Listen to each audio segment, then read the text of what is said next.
नमस्कार। आइए, आपका स्वागत है हमारे यूट्यूब चैनल आकाश लेक्चर में। आज क्लास 12th का विकास जो चैप्टर चल रहा है एवोल्यूशन, उसमें हम हार्डी वीनबर्ग का जो सिद्धांत है बहुत ही इम्पोर्टेंट ये होता है, ये टॉपिक होता है, इसको हम इसमें लेकर आ रहे हैं। आप इसको देख ही लीजिए, छोटा सा ये चैप्टर है, 6-7 पीपीटी का। आपको इसकी शुरुआत हम करते हैं अब।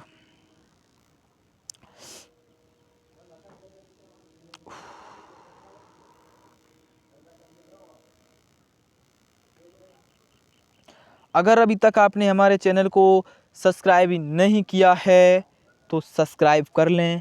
ये आपका अपना चैनल है, आपका महत्वपूर्ण चैनल है।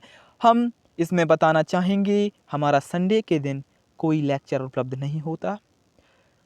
उस दिन हमारा एक मोटिवेशनल लेक्चर या तो फिर अपलोडेड आता है या फिर वो लाइव वे में आता है।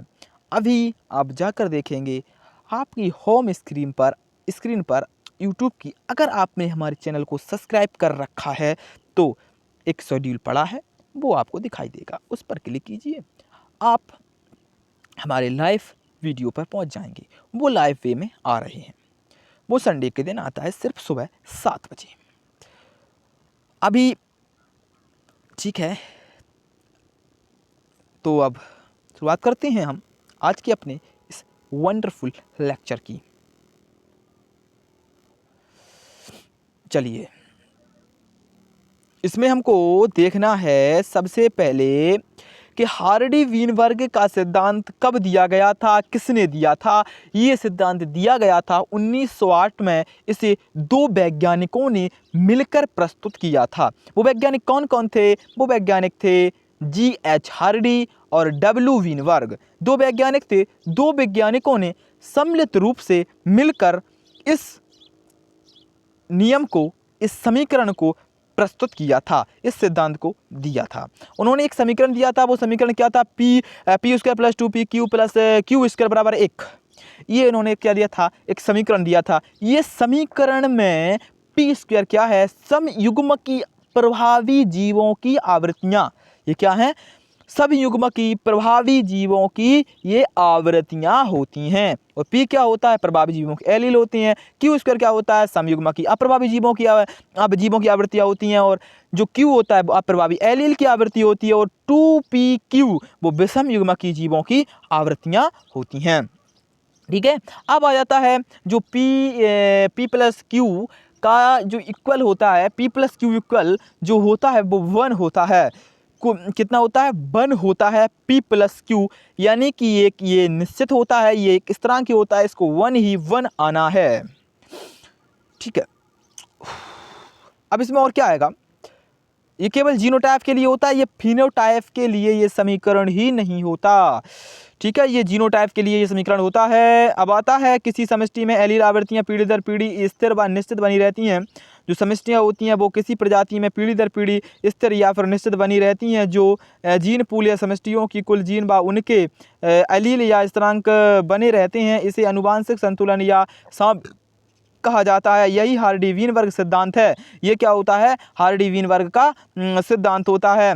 यानी अब हार्डी वीनबर्ग का कोई भी जीव जो है हार्डी वीनबर्ग के सिद्धांत में इन 4 चीज़ों को फॉलो नहीं करता है।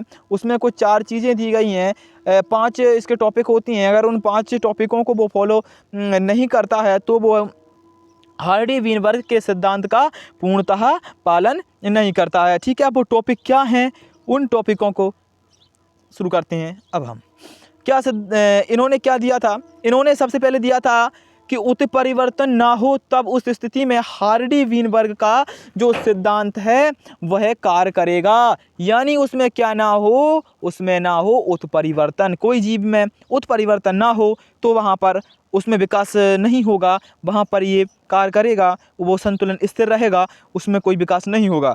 तो अगर यदि उसमें उत्परिवर्तन होता है तो उसमें अवश्य ही क्या होगा, विकास होगा, उसमें उत्परिवर्तन आएंगे, उसमें नई भिन्नताएं आएंगी, वो एक नए जीव का निर्माण करेगा। उसमें क्या हो, अगर वह एक स्थिर जीव जाति रहना चाहता है तो उसमें उत्परिवर्तन ना हो, लेकिन ऐसा कोई जीव नहीं है जिसमें उत्परिवर्तन ना होते हों। ठीक है। एलील में में परिवर्तन ना हो अथवा एक दिशा में हुए बदलाव दूसरी दिशा में बदलावों की इक्वल हो, यानी क्या हो, उसमें एक दिशा में जो बदलाव हो रहे हैं वो ही बदलाव दूसरी दिशा में भी हों, तब वह इक्वल रहे, तब ये लॉ काम करता है। ठीक है। अब आता है जीन प्रवाह ना हो, उसमें क्या ना हो, उसमें जीनों का प्रवाह भी ना हो, उसमें जीन प्रवाह ना हो, नो जीन फ्लो, उसमें जीन का प्रवाह ना हो। समष्टि में एलील का बाहर की ओर अथवा समष्टि में और प्रवाह ना हो, ये सब उसमें ना हो। संयोगिक मैथुन ना हो, मतलब उसमें संयोगिक जो मैथुन होता है वो मैथुन ना हो, उसमें आर्टिफिशियल मैथुन हो। ठीक है, तब ये कार्य करता है, अन्यथा उसमें विकास हो जाएगा। ये उस स्थिति में होता है अगर इन नियमों को, इन टॉपिकों को फॉलो करता है तो उस जीव में विकास नहीं होता है। लेकिन पृथ्वी पर ऐसा कोई भी जीव नहीं है जिसमें विकास ना हो। जीव होना चाहिए, यानी यादृच्छिक मैथुन होना चाहिए। उसमें कौन सा मैथुन होना चाहिए, अयादृच्छिक मैथुन।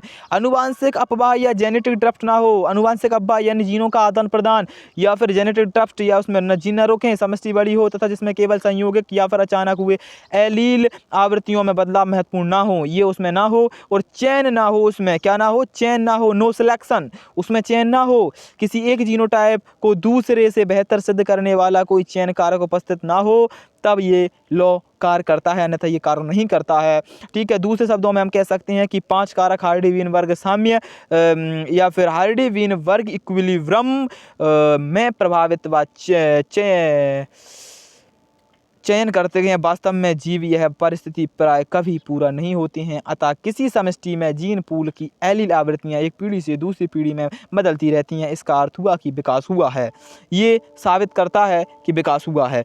अगर इसमें कोई इन पांचों इक्विलेंस में, इन पांचों कमेंट्स, पांचों टॉपिक्स में कोई इनके हिसाब से चलता है तो उस जीव में विकास नहीं होता। अगर इसमें से एक भी इस टाइप से इन रूल्स को फॉलो नहीं करता, तब उस जीव में विकास होता है।